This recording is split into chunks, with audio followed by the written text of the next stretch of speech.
సరే మళ్ళీ మాట్లాడదాం, మీరు వెళ్ళండి.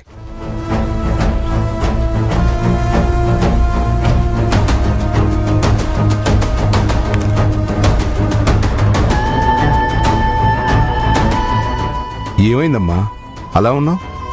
ఏదైనా సమస్య? అలాంటిదేం లేదు సార్. ఏదో ఇబ్బందులో ఉన్నావని అర్థం అవుతుంది. నేను నీ సమస్య తీర్చలేకపోవచ్చు, కానీ పరిష్కారం చెప్పగలను. మొహమాట పడకుండా చెప్పమ్మా.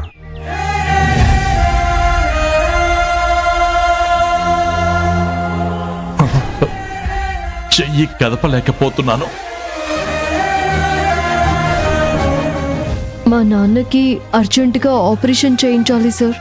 కానీ అంత డబ్బు ఎక్కడి నుంచి తేవాలో అర్థం కాక టెన్షన్ పడుతున్నాను సార్. నాకు తెలిసిన ఏకైక పెద్ద దిక్కు మీరే కదా సార్. అందుకే నా బాధ మీతో చెప్పుకుందామని వచ్చాను సార్. అంత డబ్బు అడగలేక ఆగిపోయాను. ఆ దేవుడు మంచివాళ్ళకి ఎందుకు ఇన్ని కష్టాలిస్తాడో అర్థం కావట్లేదమ్మా. సర్లే, నువ్వేం టెన్షన్ పడకు. త్వరలోనే స్టేట్ లెవెల్ రెజ్లింగ్ టోర్నమెంట్స్ ఉన్నాయి. దానిలో ఫస్ట్ వచ్చిన వారికి ప్రైజ్ మనీ కింద 5 లక్షల రూపాయలు ఇస్తారు. రేపే ఎంట్రన్స్ టెస్ట్ ఉంటుంది. దానికోసమే నేను అన్ని ఏర్పాట్లు చేయిస్తున్నాను. ఇందులో నువ్వు గెలిస్తే స్టేట్ లెవెల్లో ఆడటానికి ఎలిజిబుల్ అవుతావు. సో నువ్వు దానికి బాగా ప్రిపేర్ అవ్వు. మిగతాది నేను చూసుకుంటాను, సరేనా? సమస్యల సుడిగుండంలో మునిగిపోతున్న నాకు టోర్నమెంట్ అనే పరిష్కారం చూపించి నాన్నని కాపాడుకోవడానికి అవకాశం ఇచ్చారు సార్. ప్రాణం పెట్టి పోరాడతాను. ప్రైజ్ మనీ గెలిచి నాన్నకి ఆపరేషన్ చేయిస్తాను. నాన్నని కాపాడుకోవాలనుకునే నీ సంకల్పం కొండల్ని పిండి చేసైనా నిన్ను గెలిపిస్తుంది. ఆ నమ్మకం నాకుంది. ఈ రోజు నుంచే నువ్వు ప్రాక్టీస్ మొదలుపెట్టు. Thank you sir. అమ్మకు తెలియకుండా ప్రాక్టీస్ చేయాలి. పొరపాటున తెలిస్తే నన్ను ఇల్లు కూడా దాటనివ్వదు సార్. వస్తాను సార్. సరేమ్మా. ఏంటి చూడబోతుంటే మీ నాన్న నీ కెరియర్కి నిప్పు పెట్టి ఆ కళ్యాణిని ఛాంపియన్ చేసేలా ఉన్నాడు. అంతదాకా వస్తే కన్న తండ్రినైనా వదులుకుంటాను, కానీ కలలు కన్న ఛాంపియన్షిప్ ని ఎందుకు వదులుకుంటాను? నువ్వు ఛాంపియన్ కావాలంటే ఆ కళ్యాణి టోర్నమెంట్కి రాకూడదు. దాన్ని ఎలా ఆపుతావు? నేను చెప్పినట్టు చేయండి, ఓకే? నాన్నా, కళ్యాణి తన తల్లికి తెలియకుండా ప్రాక్టీస్ చెయ్యాలి అంది. అంటే వాళ్ళ అమ్మకు రెజ్లింగ్ అంటే ఇష్టం లేదా? లేదంటే ఇంకేదైనా కారణముందా? ఈ కళ్యాణి వాళ్ళ నాన్న రెజ్లింగ్లో నేషనల్ ఛాంపియన్. కానీ దురదృష్టవశాత్తు ఒక టోర్నమెంట్లో ఆయన వెన్ను విరగడంతో తన 2 కాళ్ళు పోగొట్టుకున్నాడు. దానివల్ల కళ్యాణి వాళ్ళ అమ్మకు కుస్తీ మీద ద్వేషం పెరిగింది. ఈ పోటీలంటేనే అసహ్యం పెంచుకుంది. ఆ భయంతోనే కళ్యాణిని పోటీల్లో పాల్గొనొద్దని ఆమె దగ్గర మాట తీసుకుంది. తన భర్తల తన కూతురు జీవితం కూడా నాశనం కాకూడదని కళ్యాణిని పోటీలకు దూరం చేసింది. కానీ తన తండ్రి కలను నిజం చేయాలని, తను ఛాంపియన్ అవ్వాలని కళ్యాణి వాళ్ళ అమ్మకు తెలియకుండా రహస్యంగా పోటీలకు వస్తుంది.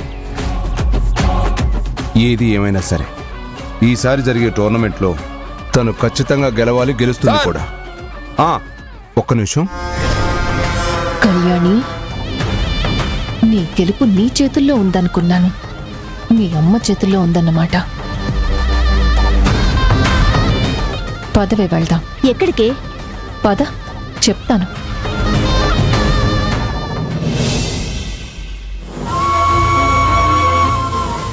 అమ్మా!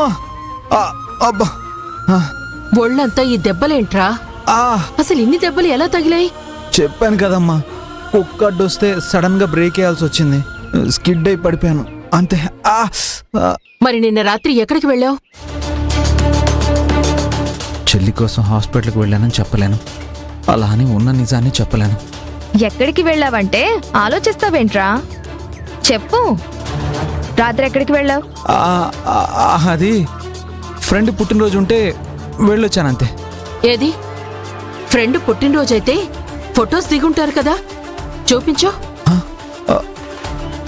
ఇప్పుడెలా? ఫోటోసా? చూపించురా. అది బామ్మర్ది, నీతో ఎలా నిజం చెప్పిస్తానో చూడు. అదేంటి బామర్ది, ఆ కళ్యాణి నిన్ను అలా కొట్టింది? హా? అబ్బా బావా, కళ్యాణి కొట్టింది నన్ను కాదు, అక్కడున్న రౌడీల్ని. ఆ? ఒక నిమిషం ఆగండి. నువ్వేమో బైక్ యాక్సిడెంట్ అంటున్నావు, అల్లుడేమో కళ్యాణి కొట్టింది అంటున్నాడు. ఈ రెండిట్లో ఏది నిజం? ఆ కళ్యాణి మన ప్రసాద్ని కొట్టడం నా కళ్ళారో చూశాను అత్తయ్య గారు. ఆ?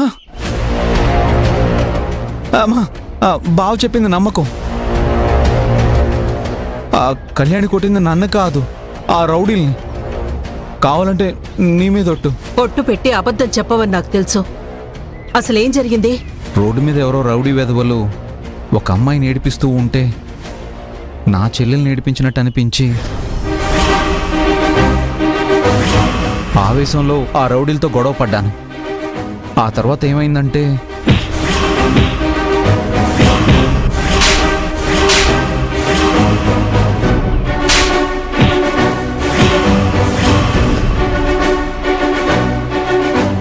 అలా నన్ను కాపాడడానికి ఆ కళ్యాణి రౌడీలను కొట్టిందమ్మా.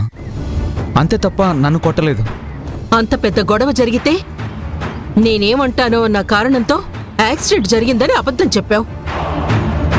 ఇంకెప్పుడు నా దగ్గర నిజం దాయాలని చూడకు. అల్లుడు, అత్తయ్య గారు, నా కొడుకు మీద చెయ్యి వేసిన వాడు ఎంత పెద్ద రౌడీ అయినా వాడంతా చూసేదాకా నిద్రపోను. వెంటనే వివరాలు తెలుసుకోండి. అలాగే అత్తయ్య గారు. అయినా చాలా ఆశ్చర్యంగా ఉందే, మన మీద పగతో రగిలిపోయి ఆ కళ్యాణి వచ్చి కాపాడిందా? మనల్ని చావు దెబ్బ కొట్టాలని కాచు కూర్చున్నా ఆ కళ్యాణి నీకు హెల్ప్ చేసిందా? ఈ గొడవ అనుకోకుండా జరిగిందా, లేదా నిన్ను కొట్టించటానికి కళ్యాణి ఏమైనా ప్లాన్ చేసిందా? చచా చచా, అలాంటిదేం లేదమ్మా. ఆ రౌడీలు నిజంగానే వచ్చారు. పైగా కళ్యాణి మంచితనం చూశాక మనం అనుకున్నంత చెడ్డది కాదు అనిపిస్తుంది. కాకపోతే మనకు జరిగిన ఇన్సిడెంట్స్ వల్ల, ఎదురైన పరిస్థితుల వల్ల మనకి చెడ్డదానిలా అనిపించుండొచ్చు, అంతే. ఇది జస్ట్ నా అభిప్రాయం, అంతే.